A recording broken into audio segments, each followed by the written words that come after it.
Welcome, everyone. Thank you for being here and for being on time. I'm going to give folks just another few seconds to filter on in.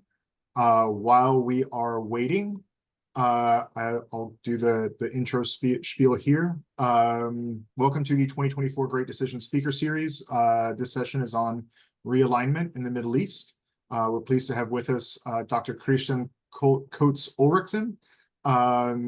I'll do a further introduction of him in a moment. The Great Decision Speaker Series is co-sponsored by the World Affairs Council of St. Louis, a 501c3 nonprofit, nonpartisan organization that has local chapters across the U.S. It relies on membership to basically put on great events like this. So please consider becoming a member, either as an individual or through your organization today. It is co-sponsored by UMSL Global, the international office at the University of Missouri, St. Louis. We are pleased to have with us today, once again, Dr. Kristian Coates Ulrichsen, an expert in Middle Eastern politics.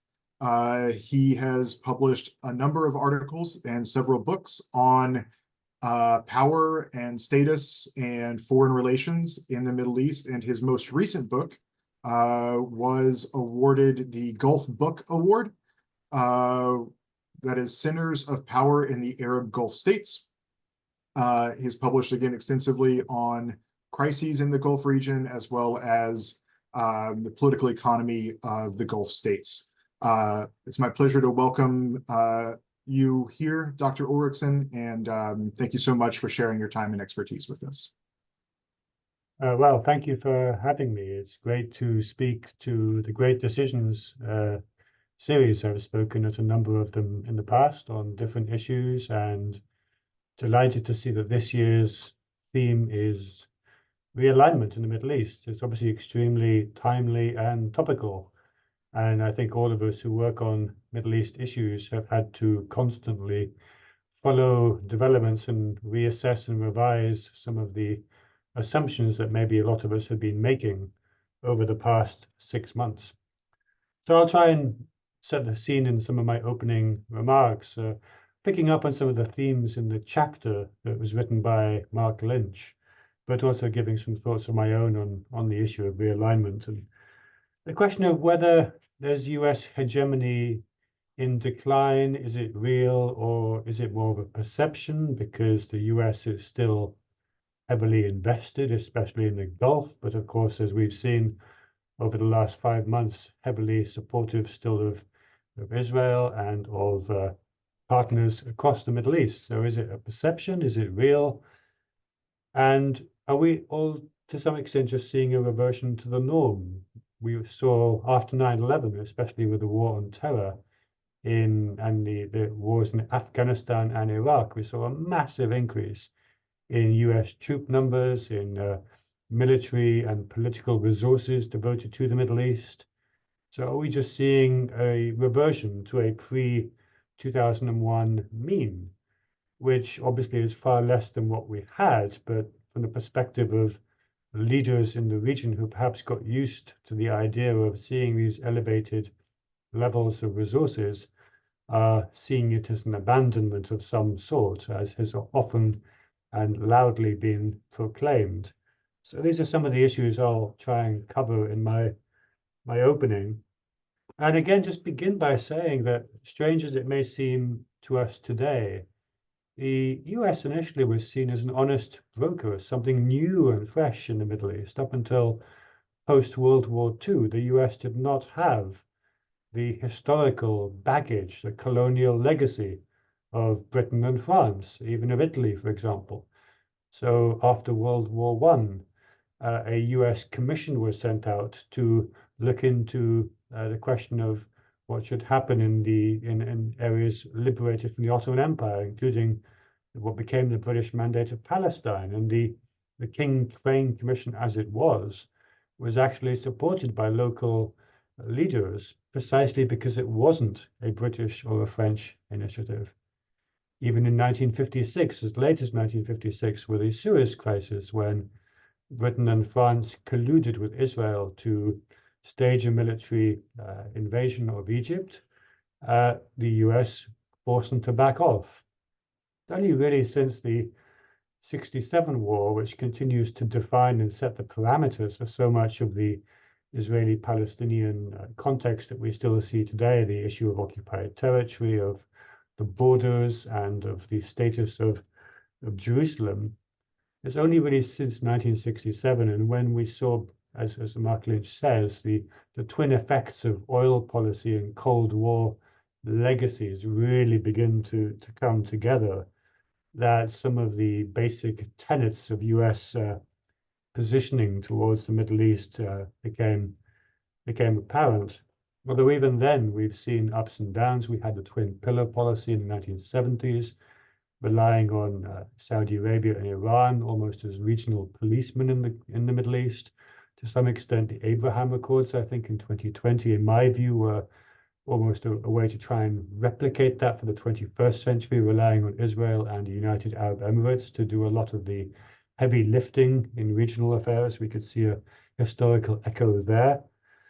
We also hear a lot about the Carter Doctrine, the proclamation by Jimmy Carter in the State of the Union address. Again, something very topical given the forthcoming State of the Union in 1980, where President Carter said that a threat to US interests in the Gulf would be considered a national security threat. A lot of our partners in the Gulf often think and misinterpret and maybe misrepresent the Carter Doctrine as having been aimed against the Iranians, Iran's revolution in 1979 and subsequent threats to US partners in the Gulf. But actually, the Carter Doctrine was promulgated in response to the Soviet invasion of Afghanistan in 1979, not against Iran. So again, we see how legacies are shaped and reshaped and form the bedrock of assumptions that continue to underpin perceptions of US policy and positioning today.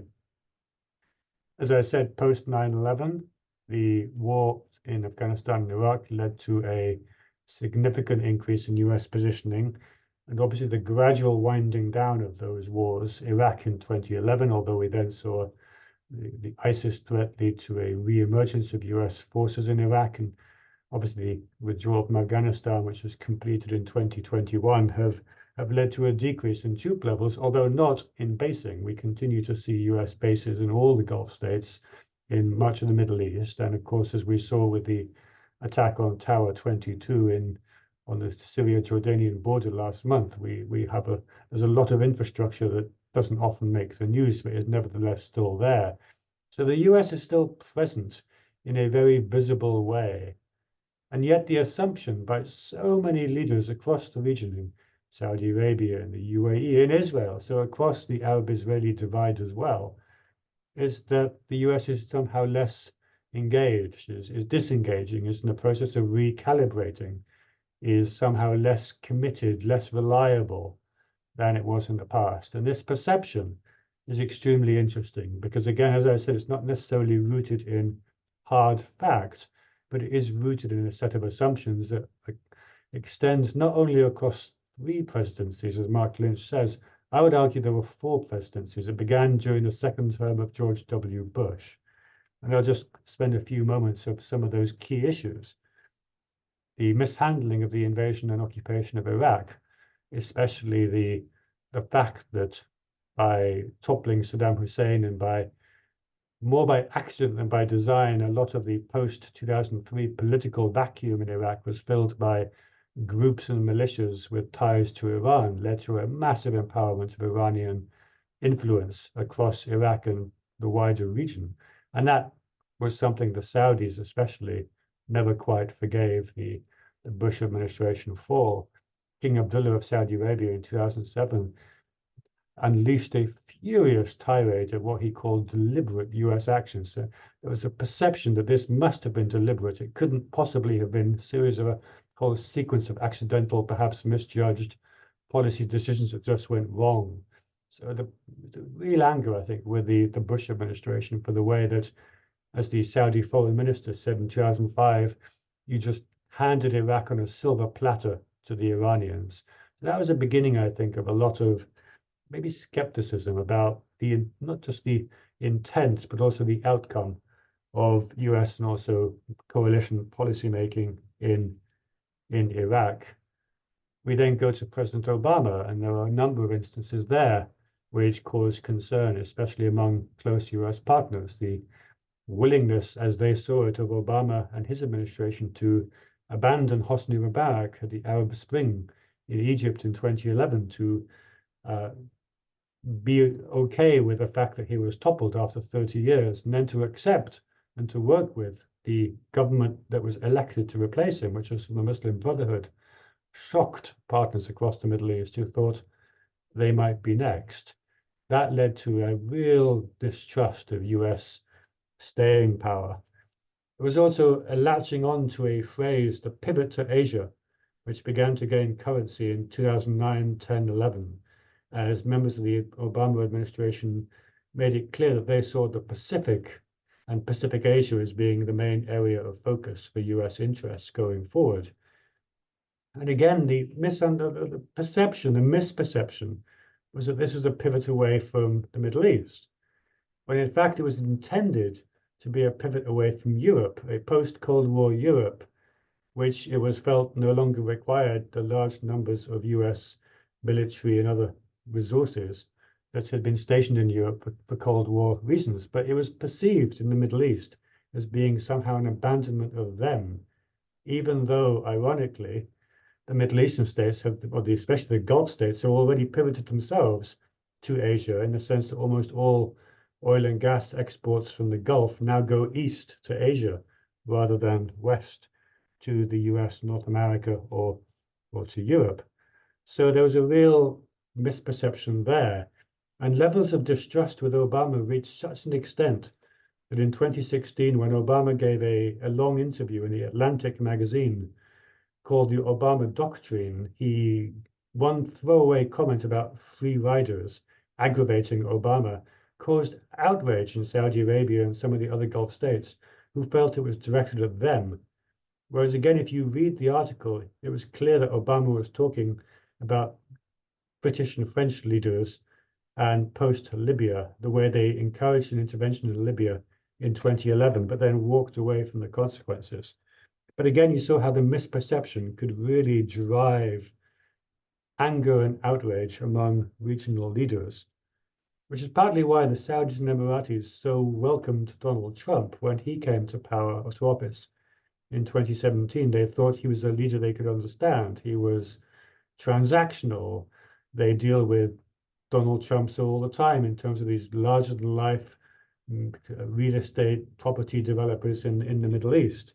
They thought they could talk the same language. But the Trump administration initially shocked their partner in Qatar when they supported the Saudi UAE attempt to isolate Qatar in 2017.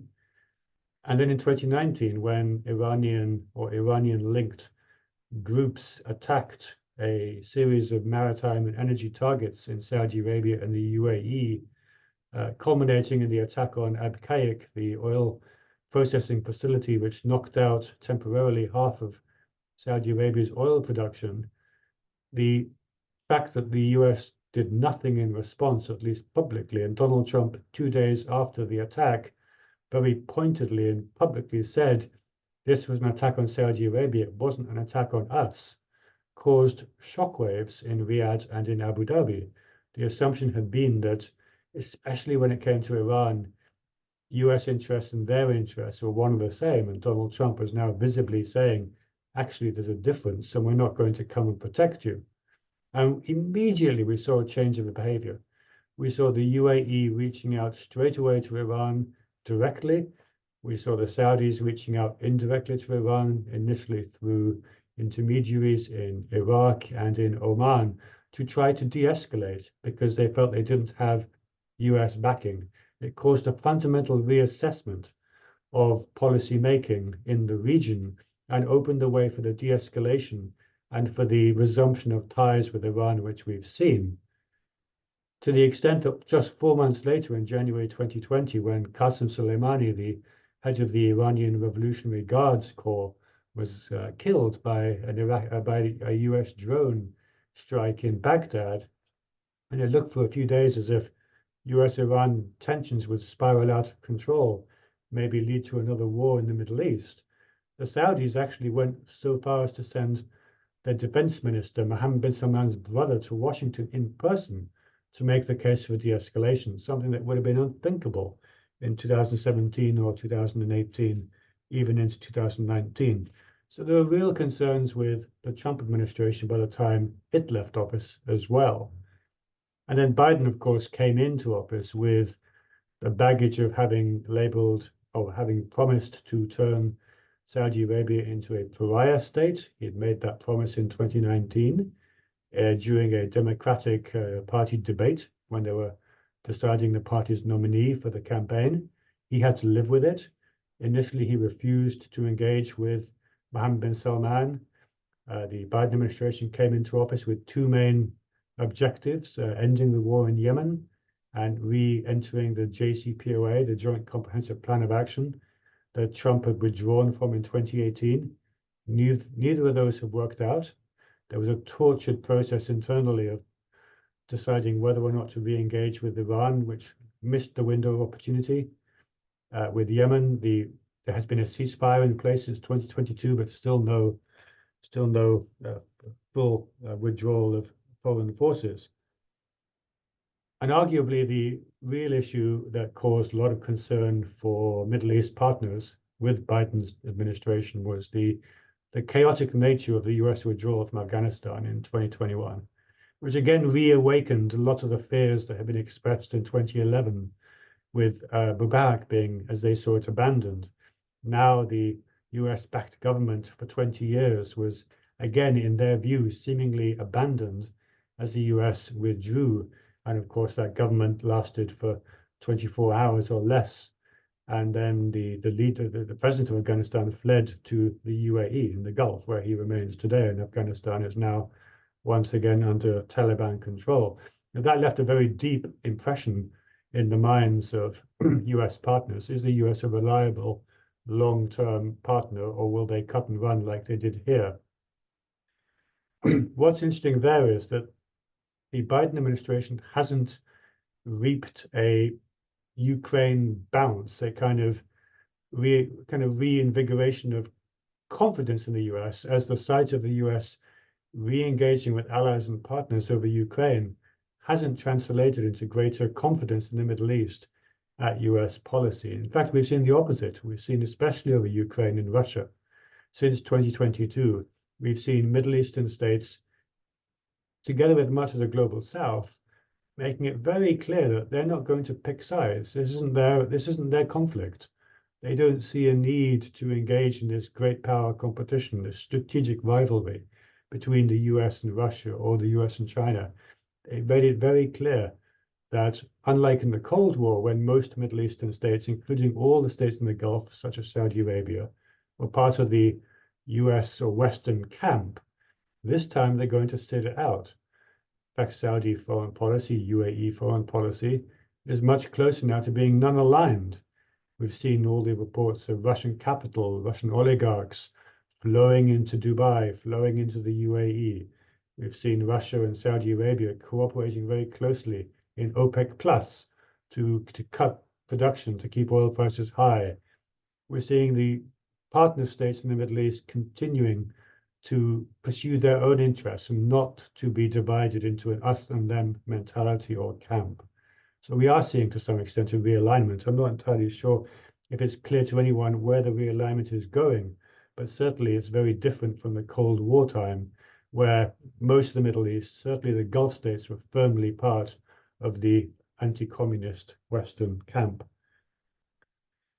We've also had a number of instances of Russia and China becoming more involved in the Gulf and the Middle East. In 2023, a year ago next week, we had the Chinese brokered deal between Saudi Arabia and Iran to restore diplomatic relations 7 years after they had been cut.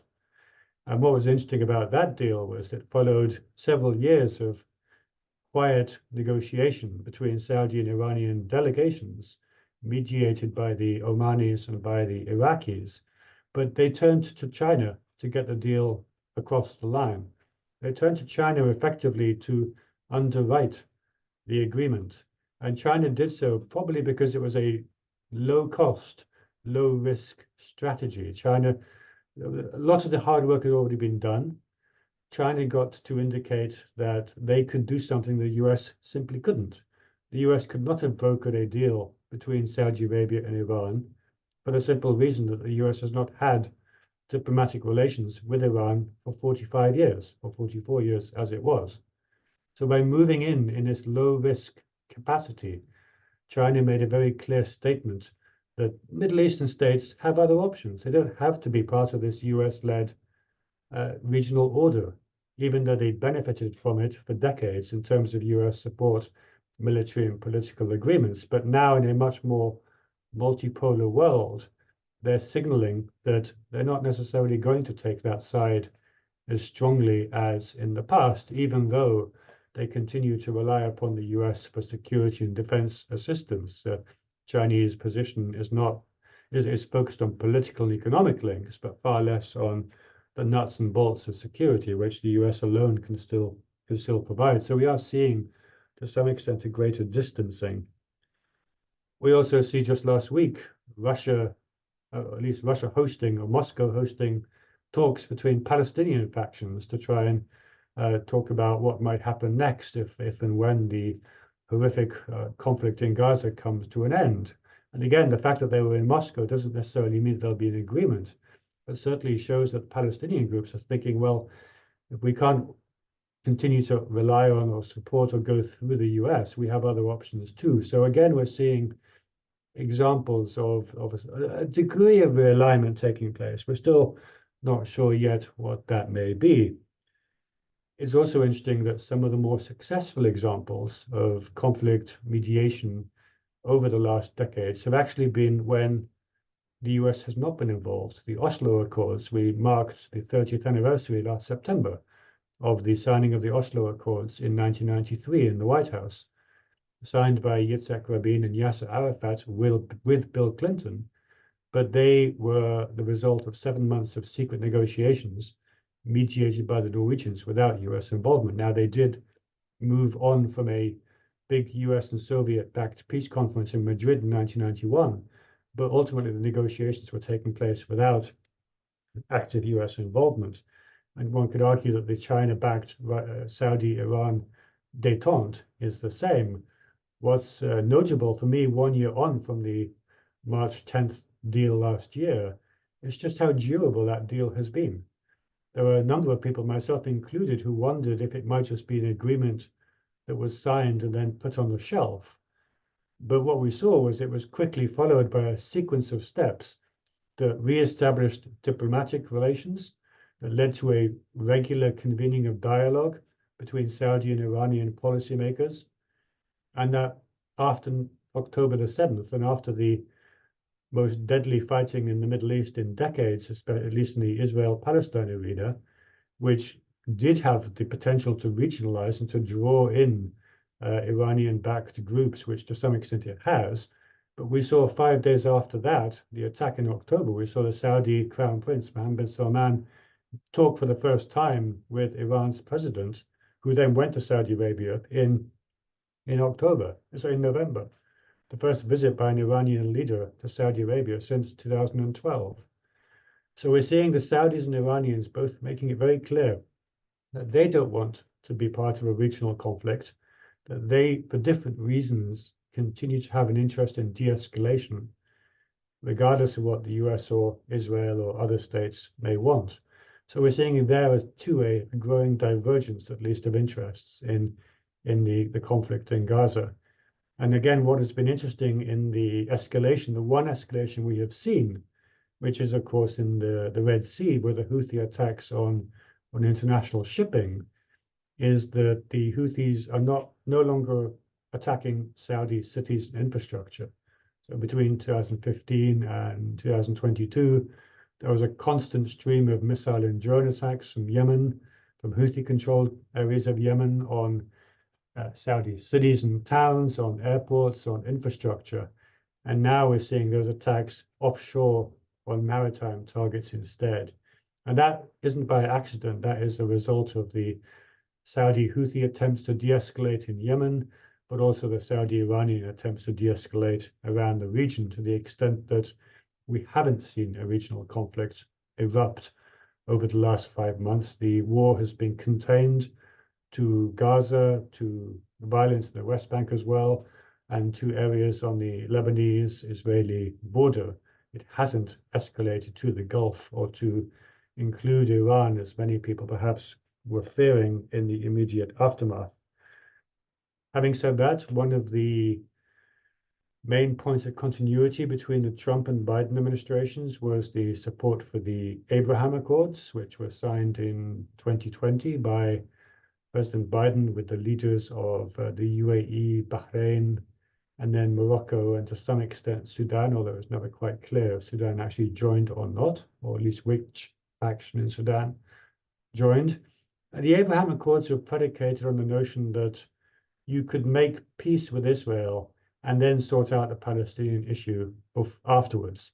And it really turned on its head the long-standing approach that meant really focused on resolving the Palestinian issue and then normalizing diplomatic relations. And that had been outlined by the Saudis, especially in the Arab Peace Initiative in 2002. The Abraham Accords seem to be predicated on the notion that the 21st century Middle East had different fault lines. The fault lines now and moving forward were Iran and Islamism, the Muslim Brotherhood, and the Palestinian issue was almost a hangover in the 20th century that no longer had as much resonance as it did back then. The interstate wars were a thing of the 20th century, 1948, 56, 67, 73, and this was something different. Now, we've seen obviously over the last 5 months how those assumptions have been tested and strained heavily, although it is interesting that no state has actually withdrawn from the Abraham Accords or yet cut ties with Israel, and that includes Egypt, which established relations in 1979, and Jordan in 1994. So they've been durable, but the idea that you can somehow make peace without the Palestinians or treat the Palestinians as a piece on a chessboard, I think no longer, or is shown to be, has been shown to be perhaps an erroneous assumption. So that will have, I think, consequences moving forward. Finally, I think where now, because we see a mood for de-escalation. We've seen the post-Arab Spring decade that began in 2011 really coming to an end in 2020. The pandemic provided a kind of neat endpoint for a very confrontational, very volatile decade, which, as Mark Lynch writes in his essay, really showed that regional states were becoming destabilizing actors in their own right. Saudi Arabia, the UAE, intervening in Yemen, for example, in 2015, multiple states intervening in the Syrian civil war in 2012, 2013, in Libya after 2011, in each case doing so on different sides, which magnified the differences in the post-toppling settlements that were taking shape, created rival camps, which we still see today contributing to the fact that we still see huge levels of violence in Libya, in Syria, in Yemen. But since 2020 and since 21 especially, we've seen a mood of de-escalation.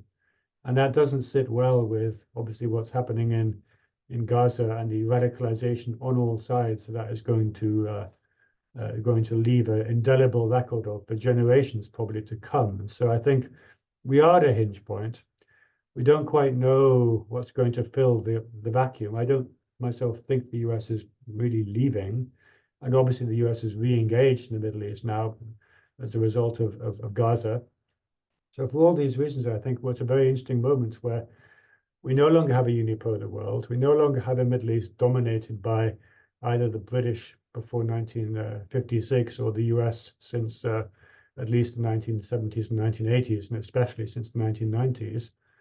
And we're seeing spaces open up, and to the extent that nature abhors a vacuum, we saw regional states trying to fill those spaces in the post-Arab Spring decade. We're seeing to some extent Russia and China beginning to move in, at least in political and economic, if less in security and defense terms. And there's a sense that this is one of those moments when assumptions are being remade. And so for these reasons, I think we may have this discussion again in 5 years and perhaps have a clearer view of how this post-Gaza, post-Ukraine, post sort of Kabul period plays out, because for me at least, still for now, it's probably more questions than answers. And so I think with that, I don't know if that's a good point to call for questions, and I don't know if I can give any answers, but I'll go from there. Well, thank you very much for that informative talk. I'll ask the audience to please put their questions in the Q&A section, and I will moderate those and field those for you as they come in. While we're waiting on those to come in, I do have a couple of questions based on your talk there. I'm going to push a little bit and play devil's advocate for this. The U.S. has a perception of being unreliable. You pointed to a number of major events that certainly would give that perception. But on the flip side, sort of the counterfactual there, if the US doesn't support moves to democracy during the Arab Spring, for example, then we're also unreliable because of the rhetorical values that we've espoused for democracy and human rights, right? How should the US balance sort of those rhetorical values with the pragmatism of sometimes we have to deal with bad people, right? Do you have thoughts there? Well, yes. I mean, this is, I think, always been the issue. If you remember back to Condoleezza Rice's speech in Cairo in 2006, when she said, for decades, the US has promoted stability at the expense of democracy and achieved neither. And then in 2009, President Obama, his first major speech to a Middle East audience was again in Egypt, talking exactly about support for freedoms and for reforms. In 2011, I think it became very clear that there was a price to pay, that interests and values didn't always align. In fact, Hillary Clinton, when she was Secretary of State, actually said this. She was asked a question as to why did the US support an intervention in Libya on the side of anti-authoritarian protesters against Gaddafi, and then do nothing when Saudi Arabia, the UAE, intervened in Bahrain against protest movements. And she said exactly this. She said there are times when our interests and values align, there are times when they don't. And those interventions occurred within 3 days of each other. And it was a fascinating illustration of how an intervention can mean two totally different things in two totally different settings. And I think successive administrations have struggled with balancing this, as you say. I mean, just look at Joe Biden coming into office, refusing to deal with a Saudi crown prince. But then with Russia, Ukraine, with the need to try to get Saudi support for oil market interventions, he then went to Saudi Arabia in July 2022 and had that awkward fist bump. So I think they've always struggled with this. Maybe they come into office with a set of values that then, as you say, come up against a sort of pragmatic, hard-nosed, realpolitik that sometimes throws things off. I mean, it's been fascinating to see that a side effect of the campaign to isolate Vladimir Putin has been the rehabilitation of Mohammed bin Salman. Because certainly in Western circles, Mohammed bin Salman was in diplomatic deep freeze after the killing of Jamal Khashoggi in 2018. No Western leader would meet with him. That began to ease right at the end of 2021 when Emmanuel Macron, President of France, became the first Western leader to go to Saudi Arabia since Khashoggi's death.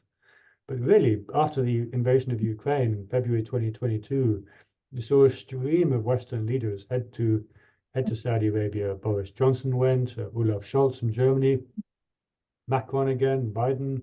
So it's been very interesting to see how, once again, the Saudis are now positioning themselves as central to whatever's coming next, even though, as you say, in Saudi Arabia especially, the situation in terms of repression has gotten worse, not better, but it's just less talked about now. And I think there's always that clash between values and interests, and between maybe the rhetoric before one gets into office, and then the hard choices one has to make once one is in office. I think that's a very enlightening answer. Thank you. I'll field one more of my own questions before I turn to the audience. I'm fascinated by this topic. You also pointed to a number of examples of the US taking on a leadership role and at best maintaining the status quo, oftentimes making it worse, right? The invasion and occupation of Afghanistan and Iraq being the two biggest examples, the overthrow of the Hussein regime directly leading to the formation of ISIS. I would maintain personally that Afghanistan was almost always going to end in a similar way without a multi-generational commitment like the Marshall Plan after World War II. And we were just simply never going to commit to that level of involvement. But building on sort of all of those things, seeing the push for de-escalation amongst actors in the region, is US leadership in the region necessary to maintain peace and stability? Thank you. I mean, well, just on Afghanistan, I think also one of the great what ifs, because Taliban had been ousted in 2002, really. And the problem was that, of course, in early 2003, US resources and attention focus was shifted away from Afghanistan onto Iraq. And I mean, the Taliban never really were defeated. They just melted away. And then they came back. And I mean, the fact that Kabul fell 2 weeks before the 20th anniversary of 9/11 was one of those historical kind of circles coming back together when you think, what was it all for? I mean, the notion in 2001 that the 20th anniversary would see the Taliban back in power, having effectively defeated or at least seen off the US, was remarkable. I mean, the optics were terrible. And actually, if you look at Joe Biden's approval ratings, it's that last 2 weeks in August 2021 that his approval ratings went from positive to negative. It's like this. He began August 2021, I think, with a net approval rating of +8. He ended it with -10, and they've never recovered. Now, there were other factors at play, obviously, and his approval had been weakening over the summer. But again, the sight of such a visible policy failing playing out on the television screens, in the media, the optics were immediately damaging and he's never recovered in that sense. And of course, we're now seeing the same with Gaza to some extent, as we're seeing in some of the Democratic primaries. As Jimmy Carter found out at his cost in 1979, 1980 with the Iran hostages. It's the optics that can do the damage, regardless of some of the policy fundamentals. So I think we're still grappling with that. And it's very difficult to imagine how it's going to change. What was the second part of your question?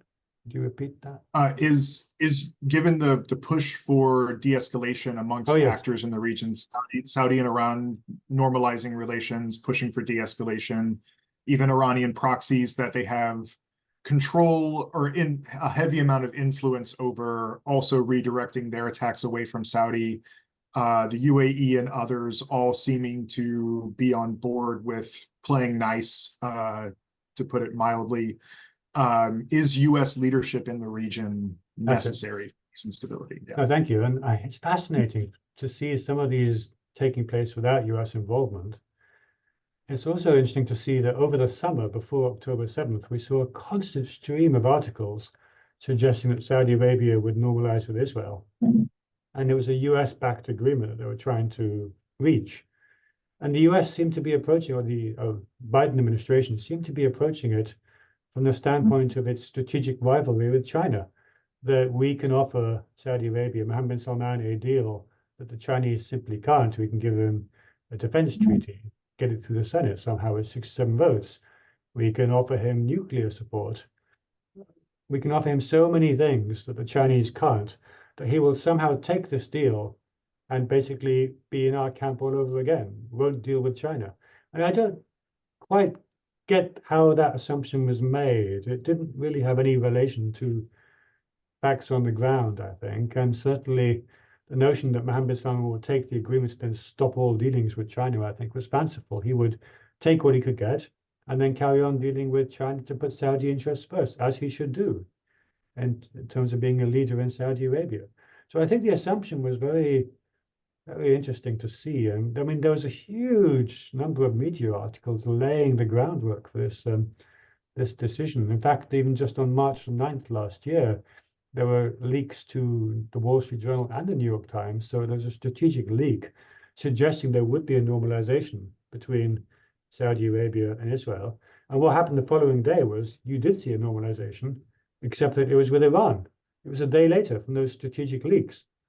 So we're seeing, I think, the Saudis and others in the Middle East putting their interests first and saying, actually, we don't fully need the US for everything. We have other options and we have other things to do as well. So I think leadership is important. Obviously, US policy and rock solid support for Israel has to some extent tested some of that over the past few months, especially as the situation has gotten worse. Hasn't yet ruptured, but I would imagine that every leader in the Middle East is following the US election incredibly closely to try and figure out what it means for the Middle East and US policy going forward. Fantastic, thank you. Turning to some questions from the audience, could you expand a bit more on how much 9/11 and the subsequent war on Afghanistan play on the thoughts of lukewarm US support for the Middle East? Well, I mean, 9/11 obviously was of such a shocking magnitude that, that generated a spirit that something had to be done. And obviously, the initial target was Afghanistan because they had harbored the Taliban. Well, I mean, the Taliban had harbored Al-Qaeda. And so that was obviously a much more legitimate conflict than the subsequent invasion of Iraq. But we have seen kind of legacies of these conflicts play out across the Middle East ever since. So in 2003, for example, the British House of Commons voted to support the Iraq War.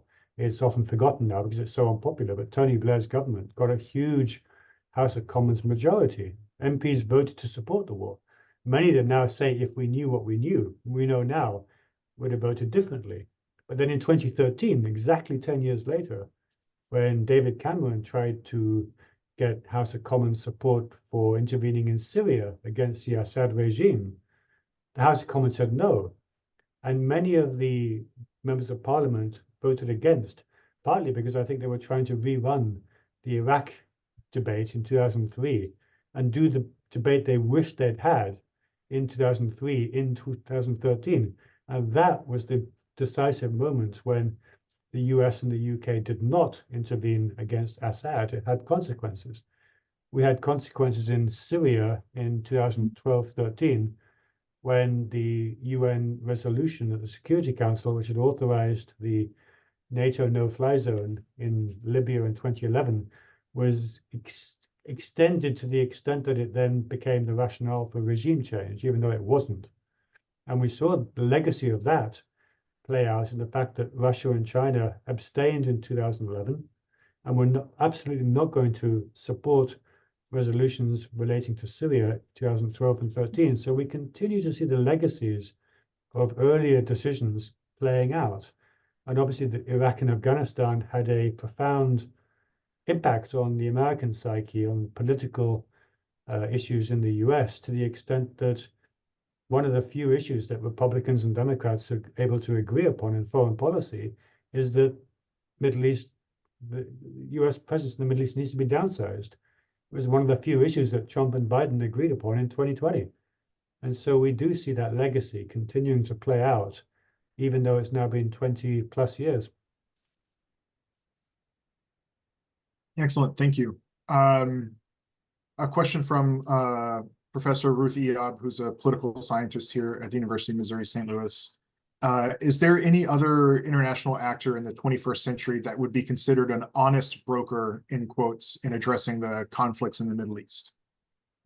I mean, not with the size and the capacity, I would imagine, of the US. Obviously, there are countries like Norway which continue to play a role where they can, but because of the very small size, the ability to perhaps make a difference is much more focused. So Norway tries sort of micro level mediations on specific issues. They can't bring the parties together at the sort of macro level. Maybe the last great time we saw that was in 1991 at the Madrid Peace Conference, the Madrid Conference after the Gulf War, which was co-sponsored by the US and by the Soviet Union 4 months before the Soviet Union collapsed. We still don't see China really moving in that direction. We saw China engage with the Saudi-Iran détente. But again, that was because it was a low-risk, low-cost initiative. The hard work had already been done. China was able to sort of ride the coattails, get the reflected glory of having got the deal over the line, but the deal was already there. We haven't seen China engage in Arab-Israeli or Israeli-Palestinian deal making, even before October the 7th. So at this point, perhaps there's no party that would be seen as being able to fill the shoes of the US, still less being seen as an honest broker, perhaps. I mean, the Chinese got the Saudi-Iran deal because I think probably the Saudis felt the Chinese could leverage the Iranians, and the Iranians felt the Chinese could leverage the Saudis. And because because China has strong relationships commercially and politically with Saudi Arabia and with Iran, they could put themselves in the middle. But again, that's just one instance. But certainly on a kind of limited instance, both the Saudis and the Iranians felt that they were able to trust having China in the middle. So it'd be interesting to see if that is replicated on a wider scale going forward, albeit that we haven't yet seen a Chinese appetite for that to play out in a much larger scale. I think that's a very interesting point about the role of capacity and honesty, or more accurately, probably neutrality, right? Or having an equal investment in both sides, or a perception of that at the very least. Great point, thank you. I'm going to combine two additional questions into one. Egypt has been largely disengaged, at least publicly and rhetorically, keeping their doors shut in the current Gaza crisis. Can you provide a bit of perspective? Rhetorically, it seems to be this is about keeping extremists from coming into Egypt and protecting Egypt's borders. How much of that is legitimate concern? How much of that is sort of rhetorical cover? What's the sort of political economy of the situation in Egypt, given all of the current crises and scenarios in their immediate neighborhood? I mean, Egypt is going through a period of economic crisis. There's a financial crisis, balance of payments, number of big issues kind of roiling the Egyptian economy, and have been for a number of years. Egypt is reliant on support from the IMF, on aid from the Gulf states. It really sapped, I think, Egypt's ability and willingness to perhaps to play that regional role. Now, in terms of what's happening with Gaza, Egypt is playing a role together with Qatar in trying to mediate. A lot of the mediation attempts involve Egyptian as well as Qatari and US negotiators. So they are at least trying to use historical links with Palestinian groups, just as the Qataris are as well. I think from an Egyptian, or certainly from the perspective of the President Sisi, the nightmare scenario would be a mass displacement of Palestinians into the Sinai Peninsula. Now, obviously, that would be partly because it would be the final displacement of Palestinians from part of the Palestinian territories. Arguably, they would never be allowed back in. But as the Egyptians would see it, they would see it as a security risk, partly because of the huge levels of anger it would inflame among the Egyptian population, which remains staunchly pro-Palestinian. And if the Egyptian government were to be seen to be complicit in an act of mass displacement, the anger at their own government would be huge. But the Egyptian government would also point out perhaps that they, having sort of come to power in 2013 by toppling the Muslim Brotherhood, and by then doing whatever it took to make sure the Brotherhood never came back, and doing whatever it took in 2013 involved a massacre of almost 1,000 people in one day in Arabia Square in Cairo, while the rest of the world, including the US, just stood and watched. But I mean, having done that, I think certainly given that Hamas is an Islamist movement, and any displacement would arguably have a large number of Palestinian Islamist militants in its ranks, or at least Islamists in its ranks, the Egyptian government, being so security conscious, would certainly not want that. So they're acting in a way to try and de-escalate, find a way of mediating, but certainly not allowing or even just being a party to a large-scale transfer of Palestinians into the Sinai Peninsula. probably from the Egyptian point of view, is seen as being the single greatest risk to the stability of the regime, not to Egypt itself, but to the regime of President Sisi, who continues to rule with an iron fist politically, but already faces a lot of economic challenges and problems, and can really ill afford a security issue as well. Great answer. Thank you. We've got time for maybe one or two more questions, and then I'm going to turn it over to you for the last word, and then I'll close us out. So if you've got any closing thoughts or things like that, maybe be collecting those while I'm throwing a couple more questions at you. So the US, as you've pretty clearly established, there is a narrative that has taken hold that we are not a reliable ally. And whether we are have put ourselves in a catch-22 of, our interests and values not always aligning. I think that's a great quote and is entirely accurate. With all of that in mind, how can the US counter this narrative, and should we? I mean, should that be something we are overly concerned about in the region? Well, that's why it was so interesting, even before Gaza, especially before October 7th. It was so interesting that you had the fall of Kabul, August 2021. You had the Russian full invasion of Ukraine 6 months later, February 2022.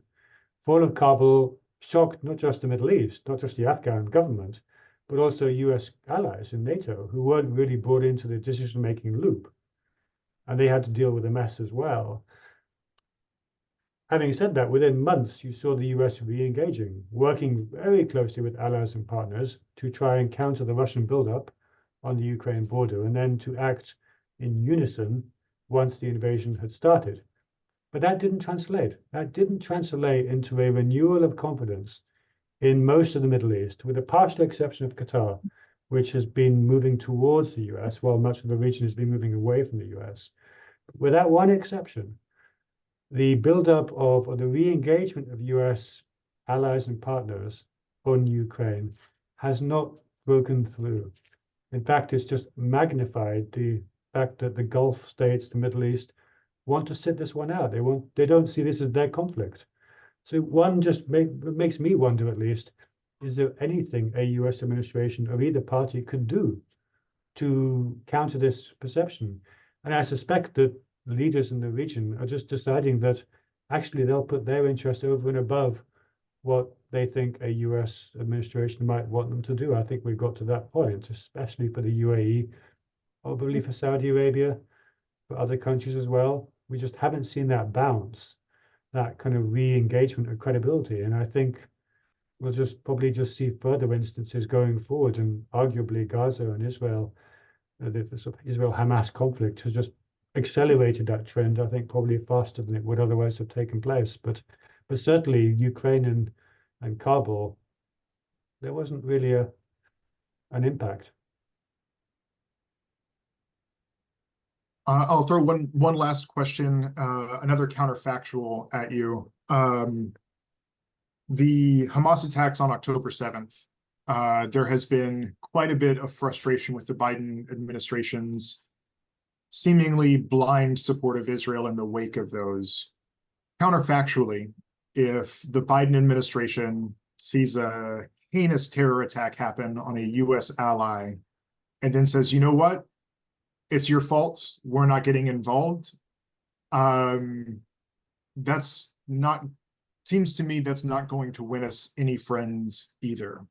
I guess if you wanted to play a counterfactual, what would a stronger leadership position have looked like for the US that would have minimized some of these opportunity costs and trade-offs in our perceived investment in the region, in being an honest broker, et cetera?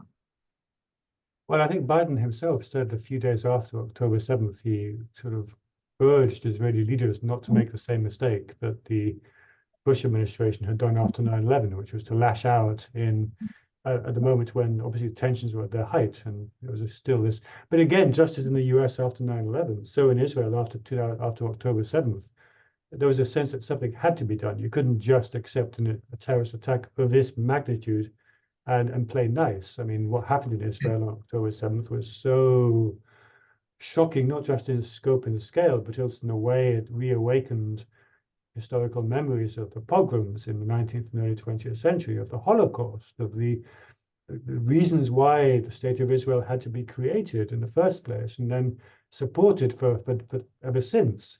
I mean, the legacy of that attack, just like with 9/11 in the US, was so great that any government would have been pressed to respond in a way that it did. But of course, Biden, speaking with the benefit of hindsight, of 23 years of hindsight, or 22 years as it was then, was quite clear that this would be best handled if it was done through a framework, perhaps of the rule of law, through targeted operations. We've seen targeted operations in Beirut against people, Hezbollah militants. We saw one the other day, I think, just was very targeted, very successful, got the person they were after without causing mass collateral damage. And so I think a response that was more targeted, that was about working through international institutions, the rule of law.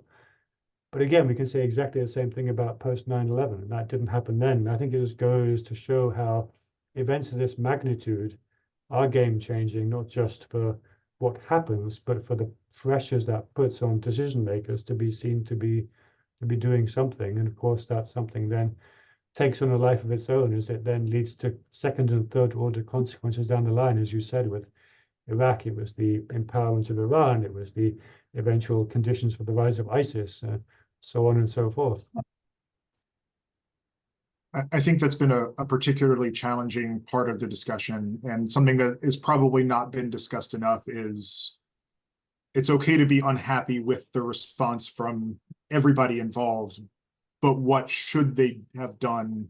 And then looking at those extenuating circumstances, all the different ways the ball of yarn unravels in a million different directions, is something that has not been in the public discourse. So thank you for bringing that to our attention.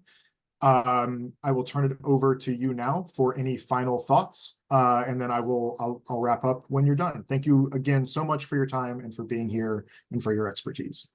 No, well, thank you very much for having me. I mean, it's great to see these the great decisions continuing to draw an audience, because I think it's extremely important to be engaged and to ask difficult questions about current events. And certainly last 6 months, I mean, who would have predicted? I mean, we obviously saw a lot of buildup of pressure and tension, but I mean, I did a calculation last week that I think this round of Israeli-Palestinian violence is, I think, the most deadly since the wars that surrounded the state of Israel's creation in 1948. It's already gone way beyond any previous round of fighting. And so I think it will have incalculable long-term consequences on all sides. And, you know, we can't change geography. We can't change the fact that Israelis and Palestinians have to find a way of living side by side in some shape and form. What will be left of Gaza once this comes to an end is also a key question. So I think we're looking at something that will have long-term consequences, the same way that 67 had long-term consequences.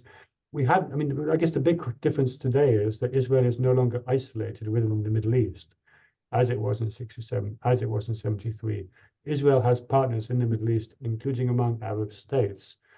So if that is maybe something that can lead to basis for negotiation, if the Saudis choose to engage normalization, but saying you have to include a meaningful concession deal for the Palestinians, if that opens up space further down the line, then maybe all won't be lost. And at least that's something that's different from maybe some of the 20th century versions of this Israeli-Palestinian conflict that we've seen. So with that, thank you again for having me. Thank you, Dr. Ulrichsen. Thank you to our audience for your wonderful questions and for your attention. We appreciate your participation. On behalf of the World Affairs Council of St. Louis, I would like to once again extend a welcoming invite to become a member to support our continued programming for events like these. And on behalf of UMSL Global, thank you again for being here. Everybody, have a great day. Dr. Ulrichsen, again, thank you so much. Thank you.